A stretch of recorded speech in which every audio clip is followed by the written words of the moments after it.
Mirë se vini në këtë analizë të thelluar. Sot do të shikojmë një material burimër mjaft, le të themi, provokues. Bëhet fjali për një analizë kritike nga Cemre Demirel mbi tasavvufin, ose siç njihet ndryshe, sufizmin.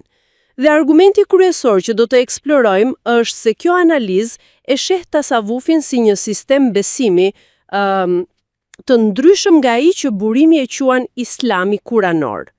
Pikërisht, thelbi i kësaj kritike pra, është se ndryshe nga theksi që Kurani vë tek një Zot trascendent, i veçantë nga krijimi. Tasavvufi, të paktën sipas këtij burimi, anon më shumë nga idetë panteiste, domethënë ku gjithçka shihet si pjesë e hyjnores. Aha. Dhe kjo analizë e lidh këtë me tradita mistike më të hershme, por edhe me spiritualizmin modern. Misioni ynë këtu është thjesht i distilojnë këto argumente kryesore. Në rregull, shumë interesante. Atëherë, le ta zbërthem pak më tej. Cili është thelbi i këtij konflikti konceptual që burimi nxjerr në pa? Konflikti kryesor, sipas kësaj analize, sillet rreth konceptit të njohur si vahdeti vujud. Uniteti i qenjes apo jo? Po, uniteti i qenjes. Materiali burimor pohon se kjo ide, e cila shpesh përkthehet si gjithçka është Allah, bie ndesh me atë që shihet si dallimi i qartë kuranor midis krijuesit dhe krijesës.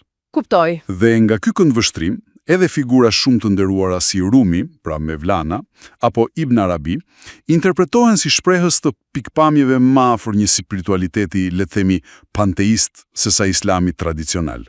Theksohet ai uniteti i gjithçkaje si manifestim hyjnor. Pra kritika fokusohet te ky koncept i unitetit absolut. Por burimi nuk ndalet me kaq. Përmend edhe lidhje historike, ndikime nga jashtë. Kjo pjesë tingëllon veçanërisht intriguese. Po. Argumenti i shtruar është se konceptet themelore sufi si vahdeti vujud nuk burojnë si thuash direkt nga Kurani. Përkundrazi, sugjerohet se ato gjejnë paralele ose rrënjë në neoplatonizëm, ajo shkolla filozofike e antikitetit të vonë, veçanërisht e teoria e emanacionit e Plotinit. Pra ideja e saj rrjedhjes së krijimit nga një burim absolut. Sakt. Materiali përmend gjithashtu ndikime të mundshme nga besime më të lashta pagane, nga hinduizmi, budizmi, madje dhe forma të krishtërimit paulinian. Pretendohet se këto ide, me kalimin e kohës, u integruan në u përshtatën në mendimin islamik. Dhe këto paralele nuk janë vetëm diçka e së shkuarës. Burimi i shtrin ato deri në ditët tona, apo jo? Absolutisht. Kjo është një pjesë kyçe e argumentit. Bëhen krahasime direkte midis mësimeve që i atribuohen sufizmit dhe lëvizjeve moderne spiritualiste, apo New Age. Si për shembull, përmendën specifikisht mësimet e Ranthës, një figure kanalizuar në lëvizje New Age dhe të ashtu quajturat Rabil Giler, pra një hulit e ras. Të dyja theksojnë iden gjithçka është një dhe ti je Zot.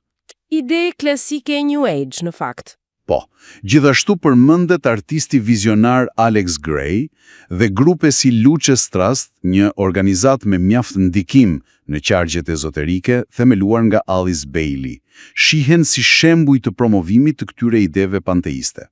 Interesante. Madje citohet edhe animacioni I, Pet Goat 2, sipas këtij interpretimi, ai paraqet sufizmin si rrugën e preferuar, si thuash, të ndriçuar për muslimanët në një kontekst më të gjerë spiritual. Wow, kjo është një gamë vërtet të gjerë lidhjesh që propozohen. Atëherë, cilat janë implikimet më të gjera të kësaj pikpamjeje kritike sipas materialit që kemi përpara? Çfarë pasoja sjell kjo? Sipas kësaj analize, implikimet janë të shumta. Praktikat sufi si asketizmi rigoroz, ai çiliçilik, dhe përpjekja për mohimin e unit individual, benlik, lidhen direkt me logjikën panteiste. Si lidhen? Argumenti është ky. Nëse gjithçka është manifestimi i Zotit, atëherë dallimet tradicionale, morale, e mira, e keqja, koncepti i mëkatit, përgjegjësia individuale mund të zbehen, mund të humbasin kuptimin e tyre fillestar. Sepse gjithçka bëhet pjesë e një tërësie hyjnore pa gjykim moral në kuptimin tradicional. Pikërisht. Për më tepër, burimi argumenton se theksi i madh mbi përvojën mistike subjektive, mbi atë frymëzimin e rezervuar për udhëhecit shpirtëror, sheh lërët. Po.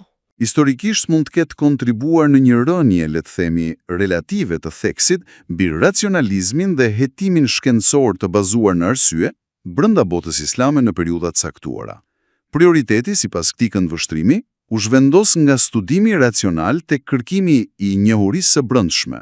Dhe përtej implikimeve filozofike dhe historike, burimi prek edhe një dimension tjetër, atë gjeopolitik.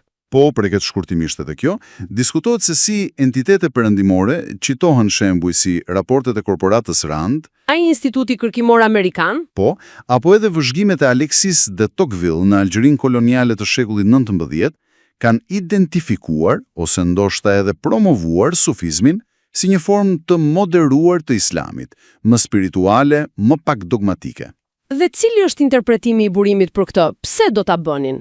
Interpretimi që ofrohet është se kjo mund të jetë bërë, ndër të tjera, për të inkurajuar një botkuptim më të unifikuar globalisht, më pak të fokusuar në doktrina specifike, më shumë drejt një spiritualiteti universal, që potencialisht mund të përputhet me agenda më të gjera për harmonizim fetar apo sinkretizm. Pra për ta përmbledhur këtë analizë kritike që shqyrtuam, tasawufi këtu paraqitet jo thjesht si një dimension mistik brenda islamit, por si një rrugë shpirtërore e dallueshme. Sipas këtij materiali, rrënjët e saj shkojnë deri te panteizmi i lashtë, ajo gjë njehon befasueset e spiritualizmi bashkohor dhe, siç sugjerohet, mund të jetë parë me interes edhe nga këndvështrime gjeopolitike. Pikërisht. Dhe ajo që e bën këtë material veçanërisht interesant, mendoj unë, është mënyra se si sfidon kuptimet konvencionale. Ofron një lente krejt alternative për të parë historinë dhe filozofinë e sufizmit. Absolutisht. Tenduara nga ky burim specifik ndikon në këndvështrimin e dikujt mbi tasawufin dhe mbi marrëdhënien e tij komplekse me islamin normativ dhe me rrymat e ndryshme të spiritualitetit sot. Një pikë e rëndësishme për tu menduar, padyshim,